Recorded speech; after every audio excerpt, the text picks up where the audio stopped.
quality corporate training meets powerful AI. Docebo is the world's first generative AI learning platform. You can customize the learning experience and create content in seconds. Learn more at docebo.com.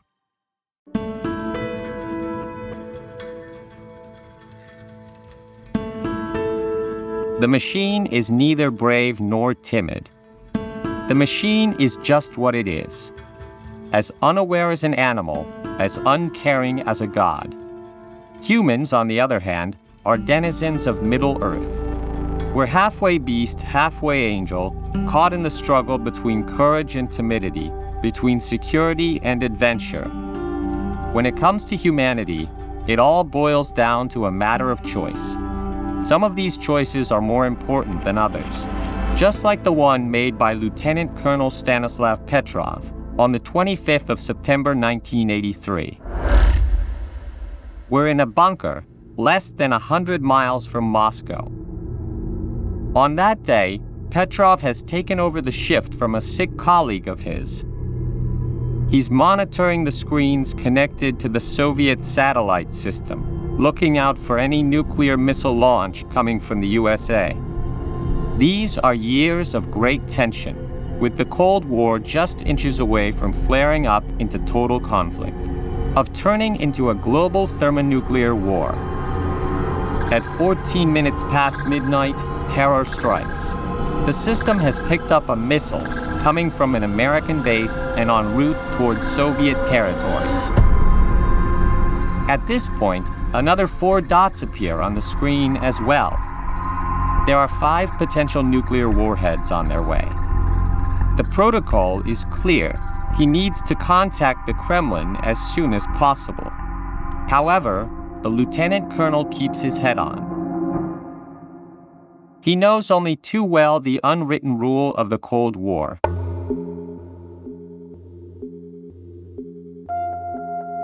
The first combatant to launch an attack immediately triggers an equal response from the other side. It's the strategy of mutually assured destruction, or MAD, a cruel game which can only bring about total annihilation of both sides. MAD was theorized by one of the greatest mathematicians of the last century, John von Neumann. According to the machines, there's no margin for error. The only course of action is a counterstrike. Despite this, Petrov hesitates. He keeps his eyes glued to the screen and decides that he's seeing nothing more than a monitoring error. He chooses courage. He takes the responsibility of waiting with bated breath for a few long minutes. Nothing happens. The machines have indeed made a mistake. They've confused a weather pattern for a thermonuclear missile. The decision of one man has saved all of mankind.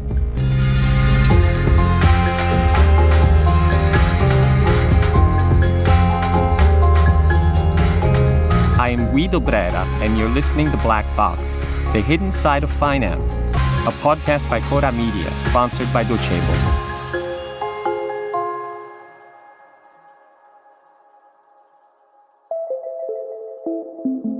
Stanislav Petrov is a fearless man, unafraid of protocols and machines. He emerges victorious against the algorithm of fear, although he'll see no glory for his actions. 30 years later, the world has changed at the speed of light. It seems to have conformed globally, one single planetary factory line. Everyone dreams of taking a seat at the feast of globalization. 11th January 2013, New York City. A 27-year-old boy is found dead in his New York apartment. He's hanged himself. His name is Aaron Swartz, a computer genius and one of the founders of Reddit, the popular social news website. But Swartz was also a dreamer. As a teenager, he worked with Tim Berners-Lee, inventor of the World Wide Web, and with Lawrence Lessig, jurist and founder of Creative Commons.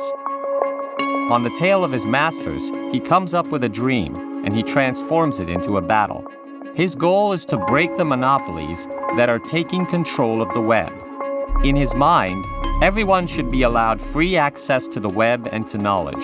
The weakest members of society in particular should have free rein, as were the early intentions. Aaron came to Italy in 2008 at Cupermontana in the Italian region of Marche, in the hills near Ancona. This is the same place where Italian noble Paolo Giustiniani sought peace and quiet after giving up his wealth in the 1500s, and where the White Friars would erect a hermitage. Right here in 2008, Swartz took part in a conference about the right of access to libraries. This meeting will inspire that same year the Guerrilla Open Access Manifesto, an essential text in the battle against intellectual property laws, limiting the access and circulation of knowledge. 3 years later, Swartz will follow with an extreme act of civil disobedience. He connects to the MIT network and downloads 4.8 million scientific articles. He won't make them free to access, but he proves that libraries, if they wish to consider themselves as such, need to make all knowledge readily available. Because knowledge must never be privatized. Omnia sunt communia, all things in common, as the rebel farmers chanted in Germany at the beginning of the 16th century. This is Aaron's challenge against the algorithm of knowledge, the algorithm of privatized learning. Swartz knows that information is power. Humanity can only move forward in fairness if knowledge is accessible and shared. But his battle will end in defeat. The Massachusetts DA forces him into a 2-year trial, ignoring any sort of plea deal. Swartz is looking at a sentence of $1 million and 35 years in jail. So he prefers to die instead.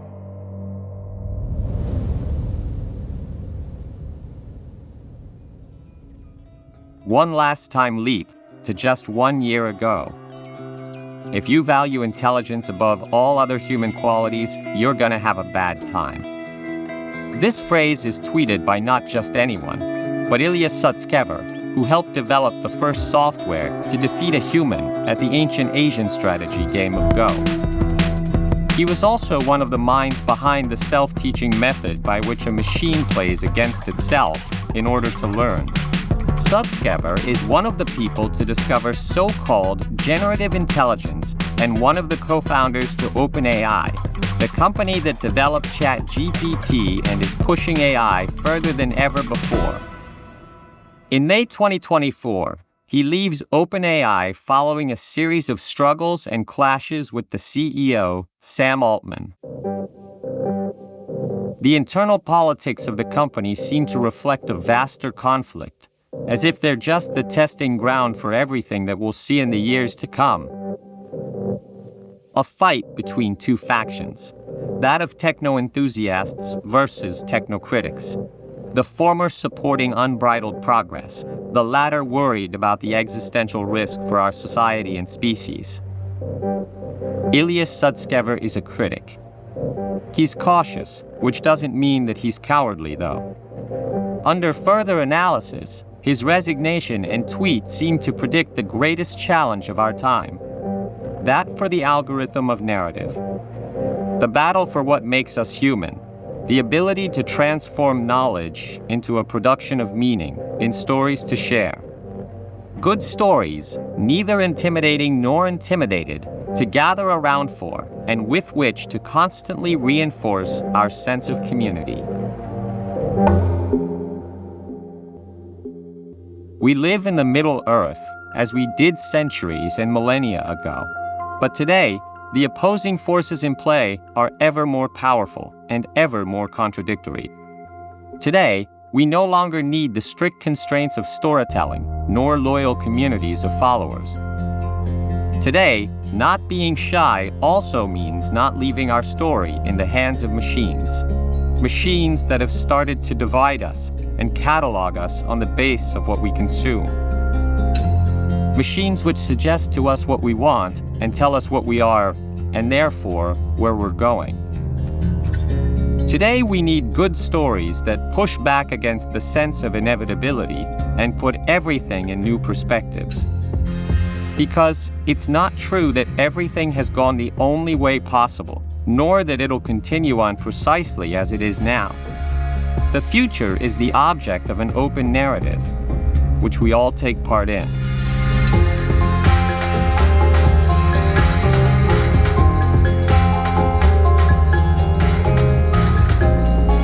Black Box is a Cora News podcast, produced by Cora Media and sponsored by Docebo. Written by Guido Brera with I Diavoli. Editorial supervision by Francesca Milano. Intro and sound design by Luca Micheli. Editing and post-production by Luca Micheli and Emanuele Moscatelli. Production organization by Alex Peverengo.